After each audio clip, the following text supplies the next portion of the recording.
Doctor, ahora sí es un gusto. El auditorio es de Muchas usted gracias. y muchas gracias. Muchas gracias, bienvenidos a todos. Espero que los anteriores eran los saludos, ¿no? O sea, la conferencia, esta es la primera conferencia, espero que la disfruten. Muchas gracias por la confianza que han depositado durante más de 17 años en Azoriesgo y bienvenidos. Vamos a hablar hoy de metodologías para la fijación de límites de límites. Esta conferencia nace justamente en razón de la norma, la circular 022, en su capítulo 2 del SARC. La Supersolidaria nos establece unos lineamientos en torno a la necesidad de fijar límites. Me decía un gerente de una cooperativa, pero es que nosotros tenemos límites. Nosotros prestamos a ciertos salarios mínimos por cada crédito, y los plazos de los créditos los tenemos debidamente establecidos. Entonces tenemos límites. Entonces yo le decía, sí, tiene límites, pero a las solicitudes de crédito, no a los créditos como tal. ¿Qué límites tienes a los créditos? Y esos límites a los créditos son importantísimos. Independientemente de lo que diga la Supersolidaria, es importante que fijemos límites de crédito. Imagínense un mundo sin límites. Imagínense que uno pudiera llegar a la oficina a la hora que quiera, o a la casa a la hora que quiera, o no llegar. Imagínense un mundo sin límites. Entonces, por eso es importante que en la cartera le pongamos límites. Y esos límites tienen su nombre. Se llaman apetito, que no es el apetito de comer, como decía Yurani, tolerancia y capacidad. ¿Qué es el apetito, por ejemplo? El apetito es el nivel de riesgo que la organización solidaria está resuelta a aceptar, a asumir. Uno diría, pues yo quiero cero riesgo. Sí, y es posible que sea cero riesgo, pero no para crédito, porque no tiene sentido tener cero riesgo para crédito cuando tú sabes que en la historia de tu cooperativa, de tu fondo de empleados, alguien seguramente no pagó el crédito o alguien entra en mora. Entonces fijar un límite, un nivel de apetito de cero no tiene mucho sentido. Tiene sentido para otros riesgos, por ejemplo, para lavado de activos. En lavado de activos el apetito debe ser cero y cero tolerancia al tema del lavado de activos. Pero a crédito no. A crédito necesitamos fijarle un límite. La pregunta es, ¿cómo fijamos ese límite? Porque la Supersolidaria dice de que es importante fijar el límite, pero ¿cómo lo hacemos? Bien, por eso es mi conferencia del día de hoy, por eso el libro que con cariño escribí para ustedes, para que lo adquieran y lo utilicen como memoria de lo que pueden hacer para establecer estos límites. El siguiente límite es la tolerancia. La tolerancia se define como la desviación máxima permitida respecto al apetito. Es decir, ¿cuánto me puedo desviar? Es como cuando en la organización solidaria usted establece un límite de ingreso a trabajar a las 8 de la mañana. ¿Qué pasa si la persona llega a las 8:01? Probablemente no pasa nada. Y si llega a las 8:02 u 8:03, la pregunta es, ¿a partir de qué momento pasa algo? A partir de ese momento, eso ya no se llama apetito, se llama tolerancia. ¿Cuánto es lo máximo de desviación que puedo tolerar? Ese es el otro límite importante y hay que fijarlo. Y muchos de ustedes, miembros de consejo de administración, de junta directiva, son los que aprueban estos límites. Y son los que aprueban las metodologías. Estas metodologías no las aprueba el comité de riesgo, ni el responsable de riesgo. Las aprueban son los consejos de administración o las juntas directivas, según sea el caso. El tercer límite se llama la capacidad de riesgo, la capacidad. Como su nombre indica, la capacidad es un máximo. ¿Cuánto es lo máximo que la entidad solidaria, la organización solidaria puede soportar de riesgo? Una cosa es lo que yo deseo o lo que yo asumo, otra cosa es lo que tolero y esta es lo que puedo ser capaz de soportar. La pregunta es, ¿quién me determina esa capacidad de soporte? Pues mi patrimonio, mi relación de solvencia. Por eso la definición es el nivel máximo de riesgo que una entidad solidaria puede soportar antes de incumplir el mínimo regulatorio del 9%. Entonces tenemos un límite. Nosotros podemos crecer la cartera de créditos, pero no de manera infinita, ilimitada. Ese límite se llama capacidad. En el sector solidario hay capacidad para riesgo de crédito, que lo determina la Supersolidaria con el 9%. pero uno también pudiera tener capacidad, por ejemplo, para riesgo de mercado, o para riesgo operativo, o capacidad para riesgo de liquidez. Pero aquí hemos hablado solamente de capacidad para riesgo de crédito. Entonces tenemos tres límites: el apetito, lo que yo acepto como entidad solidaria; la tolerancia, la desviación máxima permitida; y la capacidad. ¿Cómo funcionan estos límites? Pues estos límites funcionan de la siguiente forma: usted establece unos límites, aquí está en la línea X el tiempo, es decir, en el tiempo ese límite usted no debería cambiarlo. No, ese límite no se cambia cada semana ni cada mes. Es como el horario de entrada a la oficina. Usted le fija a las 8 de la mañana y no está cambiando al mes siguiente, no, que a las 9, y al otro mes, no, que entremos a las 7:30. Son límites que se conservan. Ahora, ¿los puede cambiar? Sí, cámbielos cuando su modelo de negocio haya cambiado o cuando su entorno le exige algún cambio, pues usted puede cambiar ese límite. En tanto eso no ocurra, esos límites van a estar muy estables, muy estables. Por eso aquí hay una línea recta, pero fíjense que aquí hay un umbral. Un umbral es esta zona verde que ustedes están viendo acá. No es necesariamente un número, sino es un umbral. Uno pudiera establecer también un umbral, un rango, un intervalo. Por ejemplo, ¿cuánto debería ser la cartera vencida de su entidad solidaria? ¿Cuál sería el nivel que usted asumiría como normal, que no le quita el sueño? Uno pudiera decir 2%, 1,5%, 3%. ¿De dónde sale el número? Lo que vamos a explicar ahora. Pero también pudiera ser un intervalo. Uno pudiera decir, yo deseo que mi cartera vencida esté entre el 2 y el 2,5%. ¿Eso puede ser? Claro que puede ser. Por eso estamos fijando acá en esta zona verde lo que se llama un umbral de riesgo. Encima está la tolerancia, es la desviación máxima permitida respecto de este apetito. Ahora, esta tolerancia puede estar por debajo. Por ejemplo, en riesgo de liquidez, la mayoría de las tolerancias están por debajo. En riesgo de crédito, las tolerancias casi siempre están por arriba. Y la línea verde, la línea roja, me determina entonces lo que es la capacidad.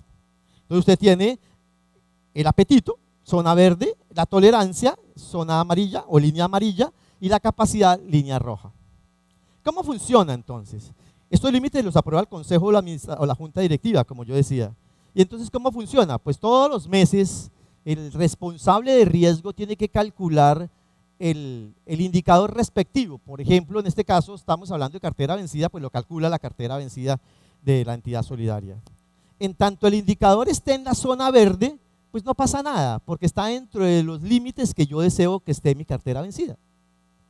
¿Qué pasa si eventualmente cae por debajo de mi nivel de apetito? Pues no pasa nada. Finalmente lo que estoy haciendo es que estoy asumiendo menos riesgo de lo que se pensó pudiera ser mi cartera vencida.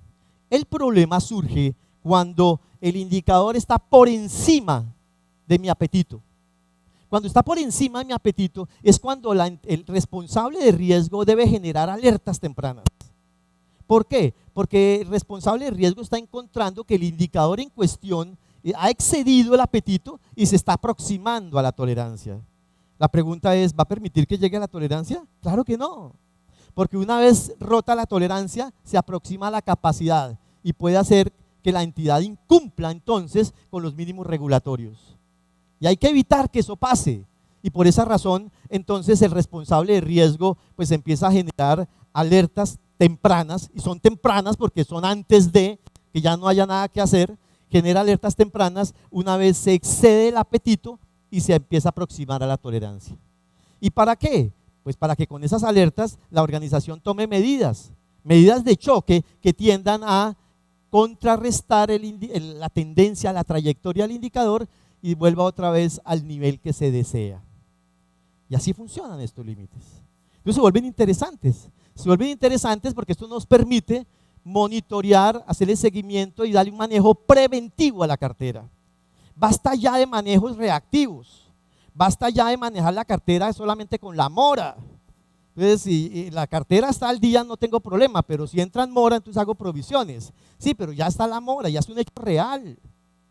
Y tenemos que manejar la cartera de manera preventiva, con un enfoque en riesgo, con un sistema de alertas que le permitan a la organización solidaria reaccionar antes de que pase algo.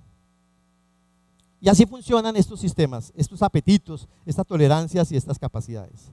Y digo en plural porque no necesariamente es una, pueden ser muchas, como vamos a ver a continuación.